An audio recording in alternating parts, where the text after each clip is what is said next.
Good evening. I'm saying good evening, good morning. Be great if I knew what time of day it was, but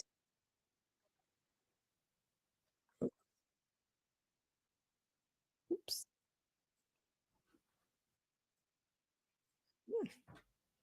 Okay, one second. I am having some technical issues.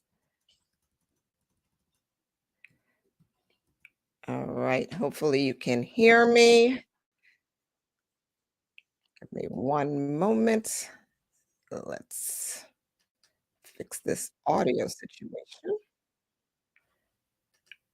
All right, we don't want feedback.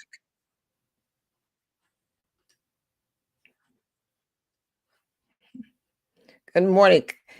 Come on in and join me as I resolve this issue here, and then we can get it going.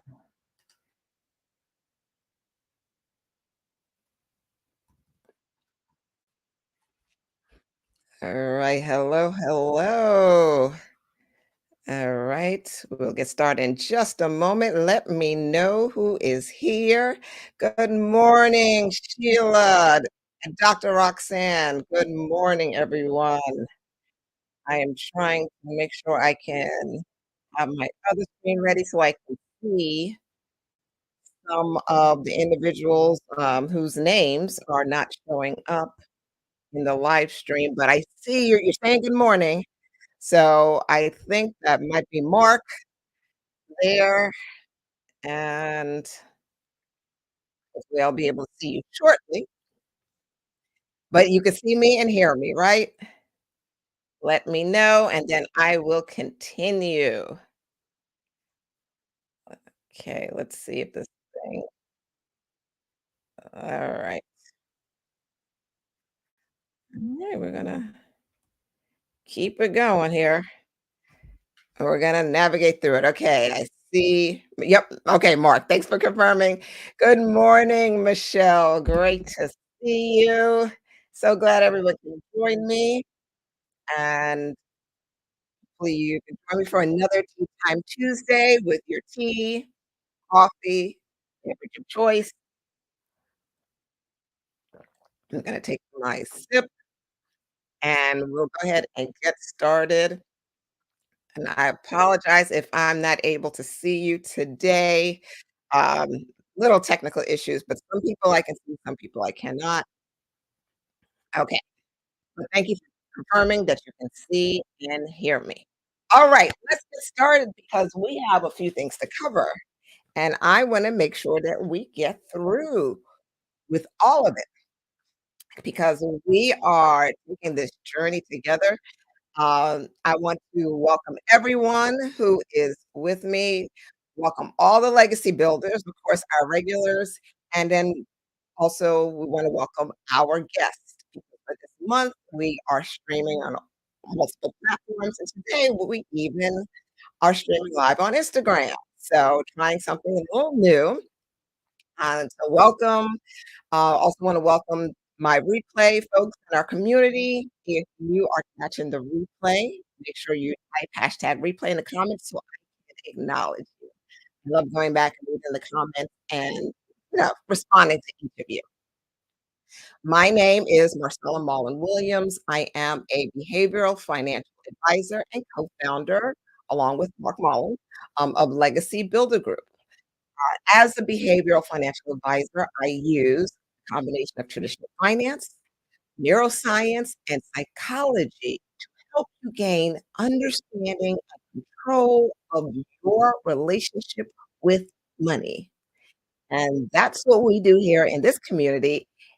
Every Tuesday, we get together at 9 a.m. right in here in the Facebook community, Legacy Builder Group, first generation millionaires, to elevate our money behavior in order to establish a strong foundation to build multi-generational wealth.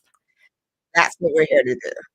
So make sure you join us every week, every Tuesday, even after December. Today and every Tuesday of this month, we are dedicated to coaching and using the 4 R's model to help you prepare for your next financial growth, financial freedom, and overall wellness in 2024. So we are really getting ready to elevate in 2024. So I want you to type that again. We're gonna make sure and affirm that that is our intention for 2024. So type in the comments, I'm elevating in 2024. That's what we're here to do. Elevating in 2024. All right. And as you are typing, just kind of a recap, we've been discussing the 4 R's and how to use these cognitive techniques actually shift our money mindset and prevent the emotional hijacking in our brain, and we talked about that in week 1. So if you, have been with me live or you caught the replay, let me know in the comments. Let me know that you've been with me. You know about that emotional hijacking, that we are working to eliminate and take control of our brains again. So I encourage you, if you're not with us, this is your first time catching the broadcast, go back and watch the replays. Send a request in the group, join us in the community, and catch the replays. I really encourage you to watch the first 2 where we covered, well, we'll get to what we covered, but we covered the first 2 R's, and now we're gonna get ready to cover the 3rd R. So, I want everyone who remembers. Okay, I'm seeing all the comments here, wonderful. This is someone's definitely working with emotional hijacking. Beautiful, working to overcome that. We all have to constantly, and we'll talk more about that. But everyone who's been with me, and if you have your journal in front of you, you know what the first 2 R's are. I want you to type them in the comments. Let us all know what are the first 2 R's that we addressed in the last 2 weeks. And as you're typing that, we're getting ready for the 3rd R. So the first R was we had to recognize our financial behavior, our decision-making behavior, so much how we think about money. That's what we did. We had to take a look and recognize that. So the first R was recognize. The second R was reflect. We took the time to pause and reflect on what it is that we're thinking, why we're thinking the way we are thinking, why we do the things, and why we make the decisions that we make. And we provide you with a number of prompts to just kind of go through with questions to address in that each of those. So we're going to continue. And like I said, you should have your journal, and if you don't have a journal, you can download it wherever you saw the notification for this event, for this live. There's a link there to download the journal, and it's also in the community. So, with your journal in front of you, today is week 3, and we are continuing with reframe. So you can type reframe in the comments. So I know you're with. Good morning, Rhonda. Thank you for joining us. So great to see you. All right, so typing reframe. And let me tell you, more like warn you, this may be the most challenging step, okay? So this is your fair warning. I am telling you that this is challenging because when it comes to reframing, it's all about changing the conversation we are having with ourselves about what the challenges are that are facing us. Challenging situations come up all the time, and what we have to do is really address and change the conversations that we are having with ourselves, the stories that we're telling ourselves, and that is often easier said than done, and that's the case because typically the way we interpret reality is based on habits and patterns that have been burned into our brains, often from a very early. So, in other words, that's years and years of programming to think the way that. we think. So that alone expresses the difficulty in that. It took you this many years, however old you are, that many years to think the way you think. Now, the goal is to take the rest of the time to reframe anything that does not belong, does not serve you, especially when it comes to money beliefs. And the beauty is that our brain has ability to reshape itself, and that's called neuroplasticity. Our brain has the ability to rewire, and we can change the way we view the situations that we face. So, no, you're not stuck, you're not fixed, and you're not, condemned to be the way you are and to think the way you have and to live a life that doesn't serve you. You you are created for change, and I want you to really grasp that. So you type in the comments, "I was created for change." And so that helps. Change doesn't come natural. Change sometimes scares us, but when we understand that, "Wait a minute, I am created for change and created to change," then it may seem maybe a little less intimidating.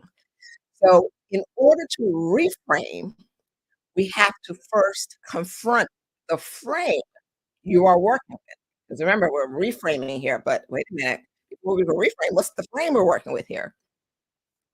So we we frame situations from a collection of attitudes and beliefs that we developed over time, and it shows up in various ways. That's why I'm seeing the comments. I was created for change. I love it. Yes, you were. And so these are the things that we have to look at when we look at our frame and how we frame situations. Are we coming from an optimistic viewpoint or a pessimistic viewpoint? Do we this is the part that can be challenging. Are you more of a pessimist or an optimist? You know? Are you thriving when you're faced with situations? Are you willing to thrive or are you struggling? Is that your view, the lens, the frame that you're coming with, that you're confronting situations with? And also, when we're looking at our frame, when it comes to money management, our money behavior, there are 3, there are 3 viewpoints. They're there's unrealistically positive, okay? Unrealistically positive, unrealistically negative, and where we want to land is realistically positive. Now, I want to really be clear on when I use the word realistic, because I am not talking about when people you have a dream and you are dreaming big and you're making big and ambitious goals, and people are saying, "Yeah, that's not realistic." I'm not talking about being realistic in our visioning and um, our ability to strive and our ambition. I'm talking about specifically when it comes to financial decisions that need to be made and our money behavior. There is a and I'll give you my example. I mean, honestly, being honest with myself, I lean heavily towards positive, being realistically positive. That's where I am. And that serves me very well when it comes to visioning, when it comes to keeping a positive attitude during challenging times, and it also allows me to see things that are not as though they were. That's how my unrealistic positivity works for me.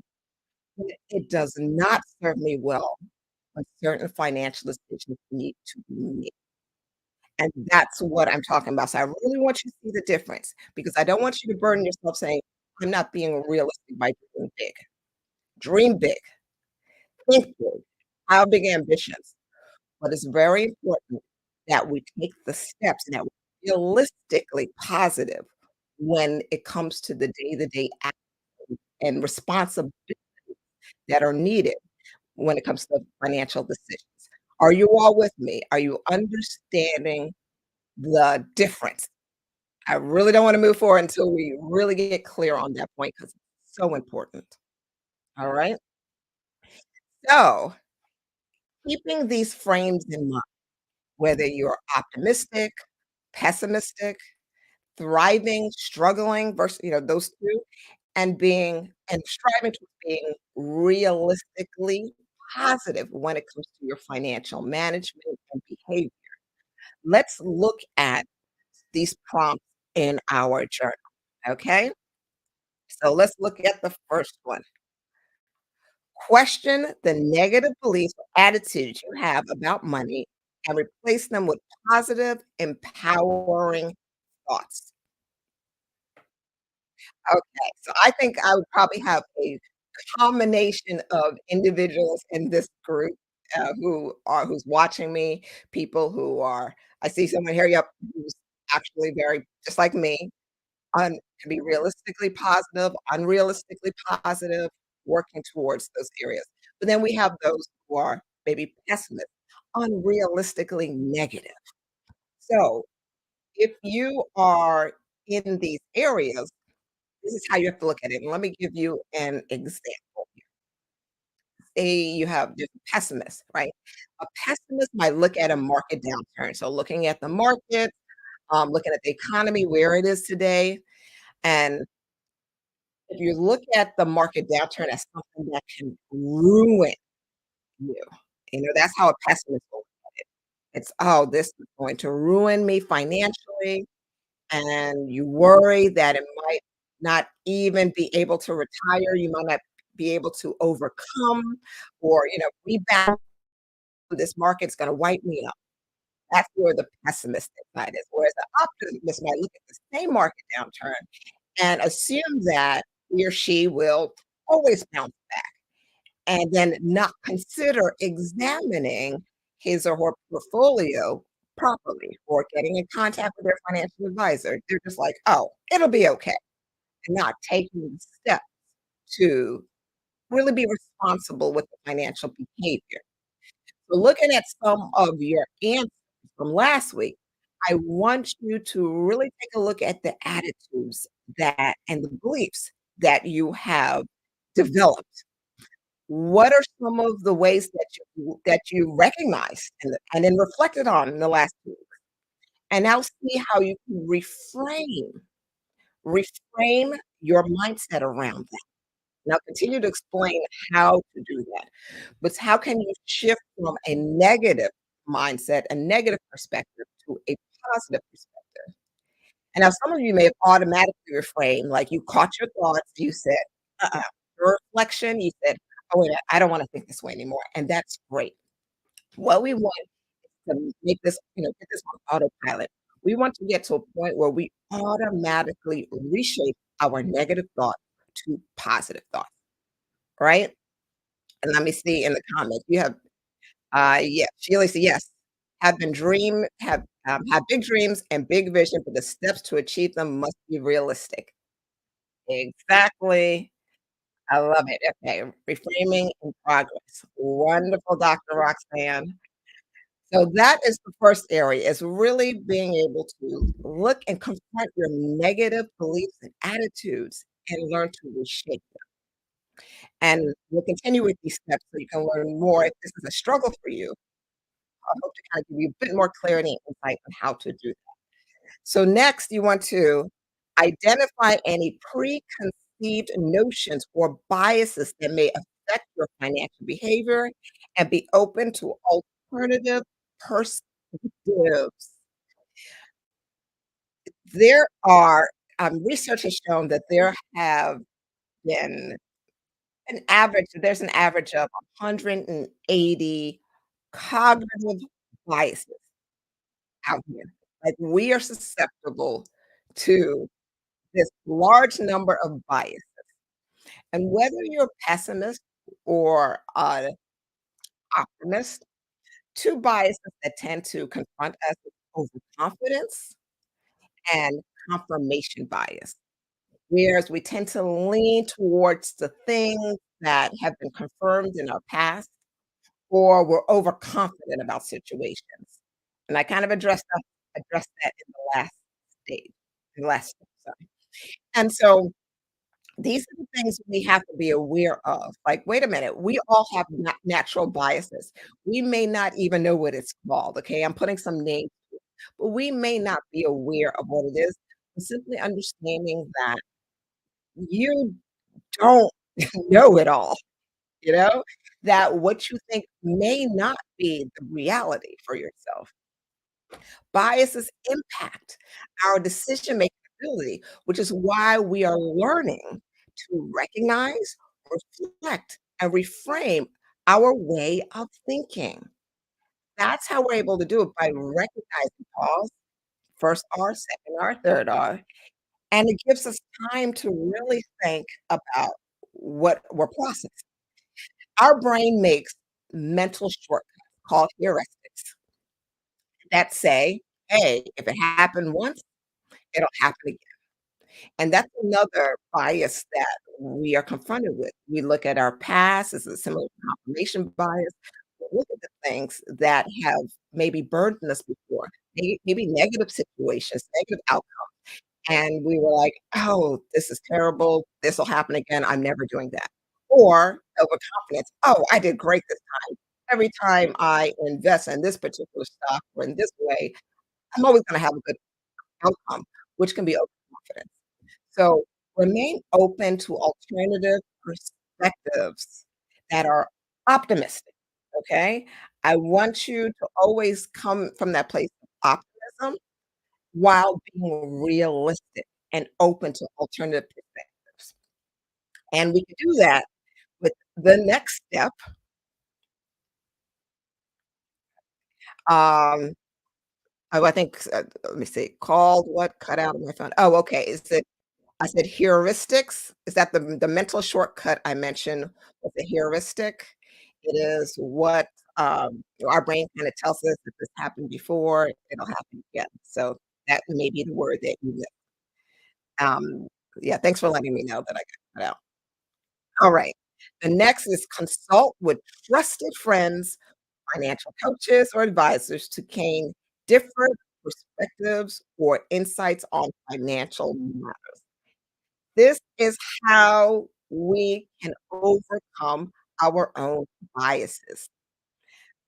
I know you've heard of the concept of echo chambers, and when it comes to politics, we heard that a lot. You know, we would go into our chambers and just hear the same information.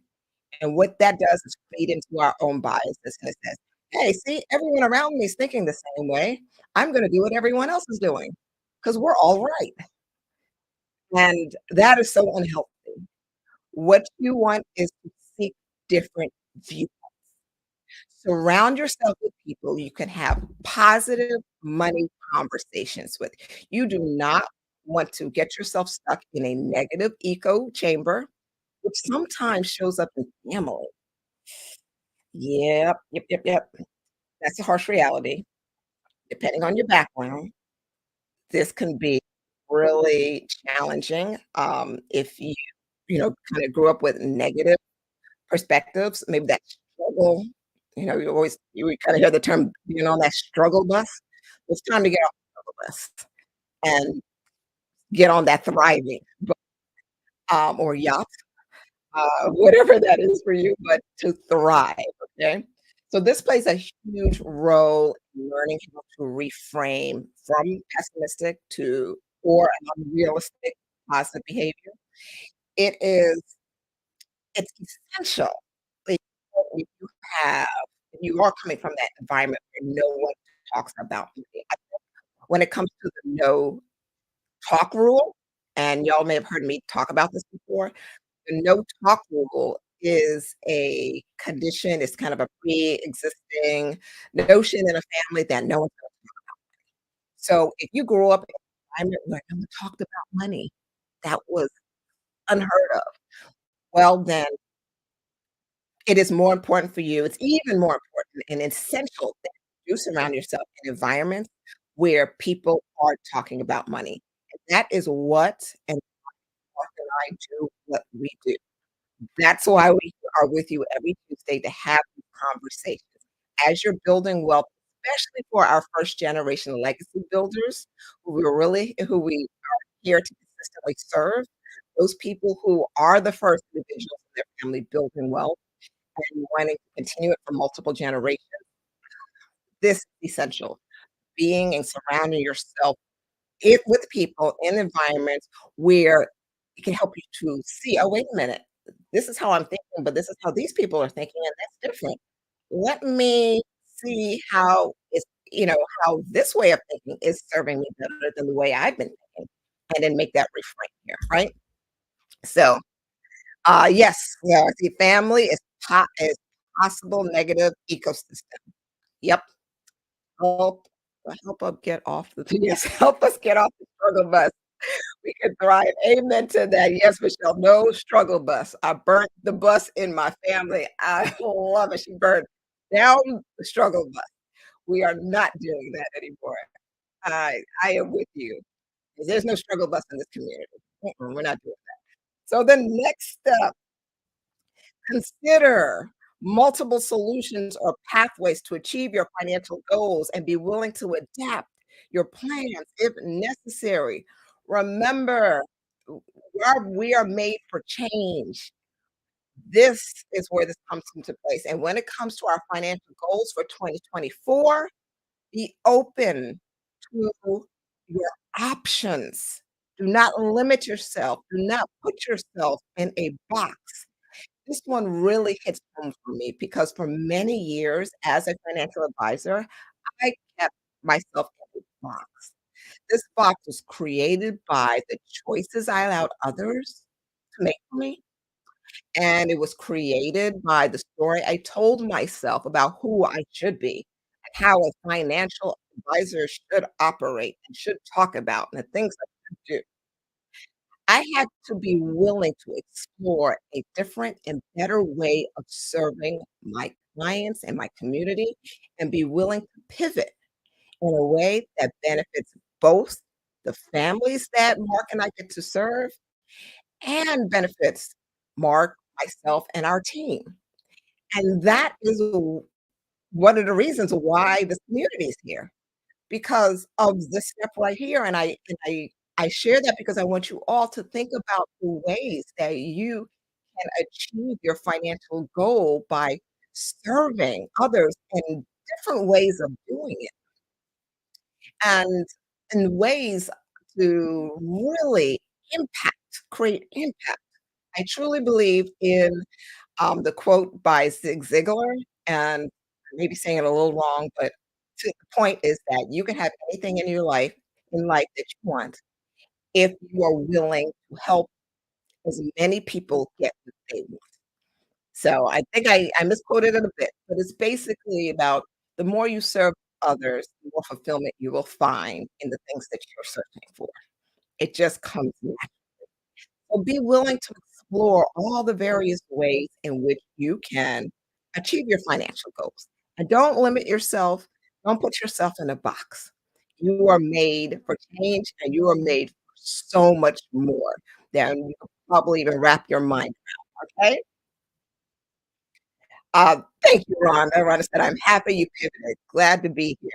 Thank you very much. And I am very grateful as well. All right. The next step as time is moving by, we want to create positive statements about money and repeat them daily to reinforce a positive money mindset. Yes. So we want to set empowering money affirmations. No matter what baseline you are starting with, unrealistically positive, unrealistically negative, realistically positive, pessimist, optimist, whatever it is. You want to be intentional about your language around money. Be intentional, and you can do that by setting these empowering money affirmations. I love it. I absolutely love this part, and I love I am statements. Being able to set I am statements, and here's why. Your brain does not know the difference between what is reality and what you say is reality, okay? It doesn't know what's actually happening and what is just in your mind that's happening. So whatever you tell your mind, it believes. Simple as that. So if you are saying, "I am terrible with money decisions. I am a terrible money manager. I am not good at this," then that's what your brain believes. Behavior follows suit. So we are not going into 2024 with any of that. I want you to declare, and you could type this in the chat, I am a wise money man. I make wise financial decisions. That is who you are. Declare it. So I want you to take the time to create your 2024 money affirmations, okay? Your money affirmations, and share them in this community. Let's support one another. Let's encourage one another. Let's shout it out so that we can continue to lift each other up, have a little accountability with it. Because, ooh, accountability is powerful when it comes to money affirmations and declarations. So let's put that in the chat. Yes, I'm seeing it. Yes, you are. I am a wise money manager. I stand in agreement with each of you and all of your affirmations. And let's continue to come back and share, post in the community your 2024 money affirmations. Think about them and look, add images if you like, but we are going to continue to lift each other up as we elevate our 2024 money mindset. Okay. So let's touch on this last one. Last point is seek out resources, books, podcasts, and communities that promote a healthy and abundant money mindset. That's what we want to do. And for those who have been consistently plugged into this community, you have this advantage. This is what we've been doing. And now you know why. I think I've mentioned it over and over again, but the process of reframing gives you something to work with here when you are tapped into the community, podcasts, resources, educate yourself, learning, growing. We want a growth mindset, not a fixed mindset. Growth mindset leads to an optimistic person, fixed pessimist. Growth mindset leads to striving, fixed struggle. When we tap into consistently learning and growing, it becomes easier to be able to reframe because you are feeding your mind with different perspectives. And if you haven't noticed, that's the key to being able to reframe. The more open you remain to positive knowledge and information you plug into conversations like this, the easier it is to, when you're in that first step, you recognize, reflect, and as soon as you reflect, you're able to shift and reframe, rewire your brain. It's like brain surgery. You're able to do it faster and faster. The more plugged in you get, the more you tap into these resources, community, and the people that can help elevate you. So that's what this is all about. Oh, I'm already seeing the affirmation. Rhonda, I am an amazing philanthropist. Look, I love it. I want to see it all start in the mind and not how we're okay, there we go. There we go. Starts in the mind now. We got to look at what we put into ourselves. Yes, yes, yes. Begin realizing and augmenting your programming. Like y'all are getting it, and I am loving it. Yes, I'm seeing the I am statements. You guys are confirming what I'm saying. You're getting the message and you're typing it in, which again is a part of neuroprogramming. Programming. Even as you are typing in the comments, that is allowing your brain to really kind of consume it more, making all of what I'm saying what you're accepting as a reality. And like I said, your behavior will respond accordingly. So I have no doubt that 2024 is gonna be powerful. Keep practicing these first 3 R's. Recognize, reflect, reframe. You keep on it. Keep it on repeat. Putting into practice now. I wanna know who has been with me for this month so far. Let me know and share how you've been using it. Has it been coming up with financial decision making? Have you been pausing to implement the first 2 R's, and now with this 3 R's, you really have just what you need to begin rewiring your brain for an abundant 2024. These 4 steps, and I am so excited to be with you on this journey as you continue to do this. And then next week, we are going to continue on that journey, that final R, and show you how to put it into practice. So join me next week. It'll be what, right after Christmas, and we are going to hit the final R. We continue to as we learn to respond accordingly. That's what the 4th R is. So remember, again, keep practicing, recognize, reflect, reframe. Remember to post and share your positive money affirmations. Want to see you do that. And I post some just okay. So let me see some of you in the comments here. What is the key to move? Okay, yes. She says self-development is key to move into growth and being connected to like-minded people will elevate your mindset. Y'all are getting it. Y'all are getting it. So let's keep going with it. Join me next week for our final tea time of 2023. So not only is it going to touch on our last R, but it will be our final tea time for 2023. So I am so excited for each of you. I can tell by the comments, y'all are getting it, y'all are moving, and more importantly, you're shifting. I know in our community, in our family legacy experience community, I get to really hear from those each of our members there who have shifted in powerful ways. So I'm excited for these communities, for each of you for staying plugged in. I'm proud of you. I applaud you. And I'm grateful for each of you who allowed me to coach you through this process as we elevate and empower ourselves for an abundant and financially free 2024. Have a wonderful Tuesday. Keep sipping, and I will see you next time.